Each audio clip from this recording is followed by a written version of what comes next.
Hi folks, so welcome back. So in this video I'm going to look onto another housing finance company in the affordable housing space अगर देखो तो that is Star Housing Finance. ठीक है. So this is the last video for the housing finance NBFC वाले segment में से अगर देखो तो we have covered almost all the companies जो भी मतलब housing finance NBFC में present है. From prime housing ले लो to affordable housing, सबसे बड़े players like Bajaj Finance to now Bajaj Housing Finance to the now the smallest player like star housing finance.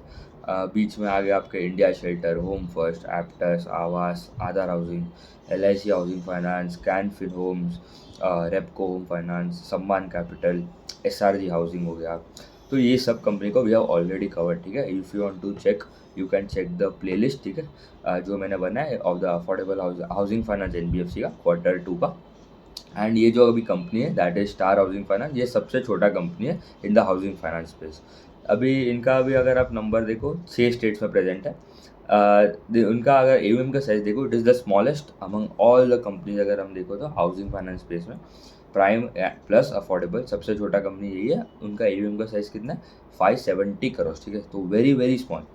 तो अभी इतना छोटा साइज़ है तो I expect them to grow at north of 50-55-60% तो आराम से ग्रोथ आना चाहिए क्योंकि इतना छोटा बेस है. क्योंकि बड़े प्लेयर्स लाइक बजाज हाउसिंग, ठीक है, जिसका बेस इज अराउंड 1,20,000 करोड़ का book, they are growing at 25%. तो इनका तो आराम से मतलब ऑलमोस्ट मोर देन डबल तो ग्रोथ आना ही चाहिए compare to Bajaj housing. Correct.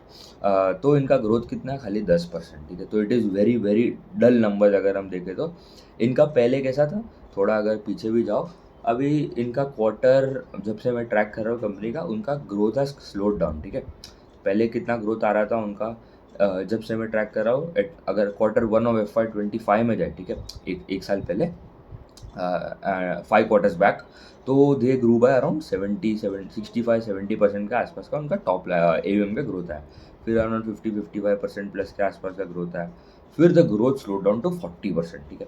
तो अभी इंडिया शेल्टर करके जो कंपनी 30-35% का ग्रोथ का गाइडेंस देता है, उसमें भी उतना ही किया. एंड स्टार हाउसिंग फाइनेंस जिनका size is around more than 20 times shorter है. ठीक है. इंडिया शेल्टर का साइज है अराउंड 9,000 करोड़.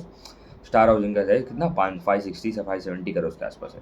तो ऑलमोस्ट 20 टाइम्स स्मॉलर एंड उनका ग्रोथ है 43%. तो मतलब गैप आप देखो between the fastest growing player which is India shelter and जो ये छोटा कंपनी है star housing, the gap was मतलब रिड्यूस हो रहा है. ठीक है. फिर 43% हुआ. ठीक है. उसके बाद हुआ अराउंड 20-25% के आसपास का ग्रोथ आ गया. तो मतलब इंडिया शेल्टर से भी कम ग्रोथ किया. एंड फिर अभी लास्ट क्वार्टर भी उतना ही ग्रोथ आया था 20-25%. And now they have grown by around just 10%. मतलब ये तो मतलब आप देखो बहुत ही कम है. आप बड़े प्लेयर्स कोई भी आप उठा लो, LIC हाउसिंग, PNB हाउसिंग हो गया, ये सब जो मतलब थोड़े स्लो ग्रोथ भी आते हैं, ठीक है, उनसे भी कम ग्रो कर रहे हैं. ठीक है. और उनका तो साइज़ मतलब बड़ा है. ठीक है. 50,000, 70,000, 80,000 करोड़ के आसपास का उनका बुक का साइज़ है. तो very slow number, very bad number अगर हम देखें तो comparing to that competitors as well. And income में ग्रोथ है 21% एंड पैट में तो डी ग्रोथ आ गया. ठीक है. मतलब आपका अर्निंग्स में डी ग्रोथ आ गया. ऑफकोर्स वो लास्ट ईयर अगर बेस में देखो तो थोड़ा अदर इनकम भी था, उसको निकाल के भी अगर देखो तो PAT has D grown by 23%. तो दैट वाज वेरी बैड क्योंकि दूसरे सब कंपनीज के एटलीस्ट पैट में तो ग्रोथ आया है. ठीक है. ऑपरेटिंग लेवरेज मिला या ना मिले बट पैट में तो ग्रोथ आया है. फिर एसेट क्वालिटी भी देखूँ तो स्टेबल है. ठीक है. GNP NNP is also stable. मतलब उतना कोई प्रॉब्लम नहीं है. बट यहाँ पे क्रेडिट कॉस्ट थोड़ा बढ़ गया एंड यहाँ पे they are not able to disburse out more loans at a speed. ठीक है. जो पहले आ रहा था उन्होंने आई गेस क्वार्टर FY25 में दे आर डिस्बर्स्ड अराउंड 150 करोड़ के आसपास के लोन डिस्बर्स किए थे. H2 तक तो दे H1 में अराउंड 70 करोड़ के आसपास का ही डिस्बर्स किया. मतलब half of what they have achieve H1 में, सॉरी. तो मतलब ऑलमोस्ट सिमिलर ही है. मतलब डिस्बर्समेंट में भी अगर हम डबल भी कर डालते हैं यहाँ से, ठीक है, मतलब 70 भी कर डालते हैं तो it would be almost 0% disbursement में growth for FY26 versus FY25. ठीक है. On a base of FY25. And ticket size तो यहाँ पे as a total affordable housing है. 10-12 लाख के आसपास का टिकट साइज रहता है. एंड इनका मेजॉरिटी स्टेट्स देखो तो महाराष्ट्र से 70% का AUM महाराष्ट्र से आता है. मध्य प्रदेश हो गया that contribute to around 10%. Rajasthan is around 7%. Tamil Nadu में अराउंड 5% है. गुजरात में भी 5% है. एंड दिल्ली NCR रीजन है ऑल्सो अराउंड 5-7%. तो जोग्राफिकल मिक्स में भी they are more concentrated in Maharashtra. GNP NNPA में अगर देखो तो GNPA was around 1.6, last quarter 1.65 था, NNPA वॉज 1.16 वर्सेज 1.13 और quarter on quarter basis. Also यहाँ पे अगर एक मेट्रिक है दैट इज पार जीरो, ठीक है। तो पार इज बेसिकली आपका portfolio at risk. Power zero plus मतलब ऐसे कस्टमर्स जिसके एटलीस्ट मतलब जो जिसने टाइम पे पेमेंट नहीं किया, ठीक है, for that month, for that duration, for that quarter अगर हम देखें तो मतलब क्या अभी अगर एग्जांपल लेके समझूँ तो if today is 1st of December, अभी आपका EMI का ड्यू डेट था 1st दिसंबर एंड आज हो गया 10 दिसंबर, तो you are 10 days over due.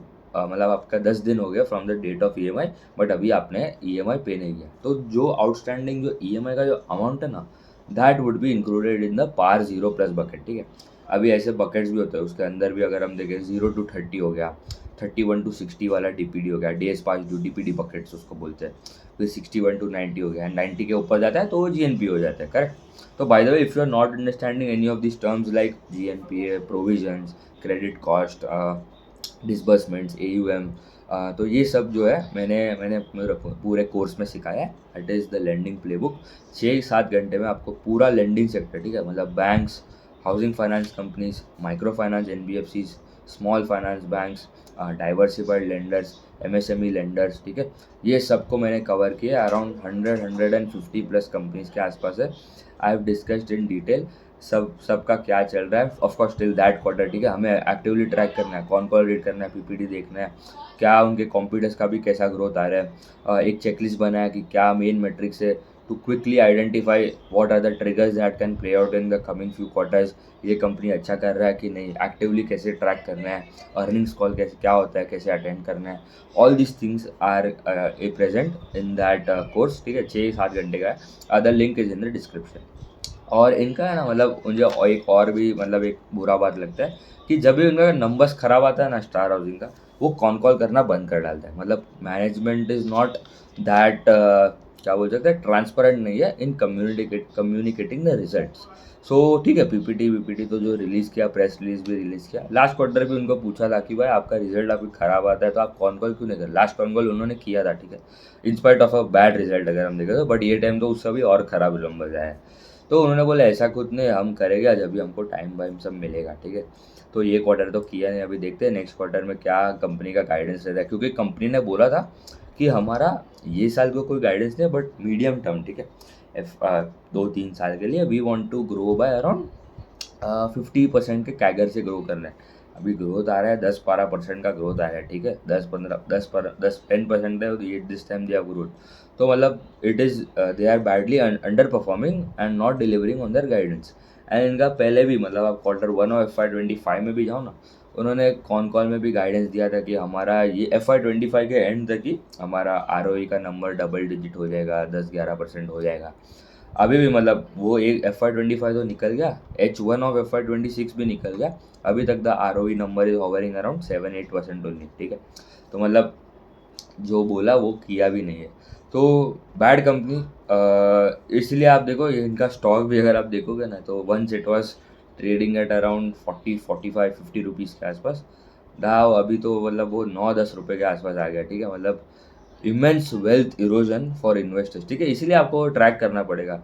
ऐसा नहीं है कि एक ही दिन में 40 से 10 रुपये आ गया, ठीक है। हर क्वार्टर आप जिस आप उनके नंबर्स अगर आप देखो, they are severely under performing other competitors that are at a bigger size and with good asset quality, जिसका एसेट क्वालिटी भी अच्छा है, ग्रोथ भी अच्छा आ रहा है, और उनको ऑपरेटिंग लेवरेज भी मिल रहा है, मतलब पैट में भी, अर्निंग्स में भी ग्रोथ अच्छा आ रहा है compare to their top line है, इंटरेस्ट इनकम का ग्रोथ, AUM का ग्रोथ, जो भी लेते हैं।